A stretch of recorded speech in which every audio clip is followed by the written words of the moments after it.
அரிசி 5 kilo, soya meet 1/4 kilo, பருப்பு 1/2 kilo, கோதுமை 1 கிலோ, சீனி 1 கிலோ, தேயிலை 50 கிராம், வெங்காயம் 1 கிலோ.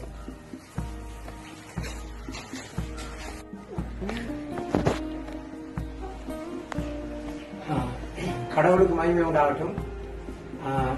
கடவுளுடைய கிருபையினால ஆறுதல் உணவு மையத்தினூடாக பசியுள்ளவனுக்கு ஆகாரத்தை பகிர்ந்து கொடுக்கின்ற இந்த தலையங்கத்தின் இன்றைக்கு இந்த சின்ன தோட்டம் பின்தங்கிய ஒரு கிராமத்தில் 8 பேருக்கு நாங்கள் உலர் உணவு கொடுப்பதற்கு கடவுளுடைய கிருபை செய்திருக்கிறார். முதலாவது கடவுளுக்கு மகிமை. அடுத்தது இதால நன்மை பெற்றிருக்கிறாங்க பின்தங்கிய கிராமத்தில் இருக்கிற இந்த கஷ்டப்பட்ட 8 பேர். அதுக்காக நான் கடவுளுக்கு நன்றி செலுத்துகிறேன்.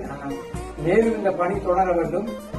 காரணம் என்று சொன்னா இந்த பணியினூடாக இன்னைக்கு அநேகர் இப்படிப்பட்ட தேவைக்கு அநேகர் உந்தப்பட்டிருக்கிறாங்க. எனவே இப்படிப்பட்டவங்களை தேடி சென்று இந்த பணியை செய்வதுதான் இந்த ஆர்வலக மையத்தினுடைய நோக்கம்.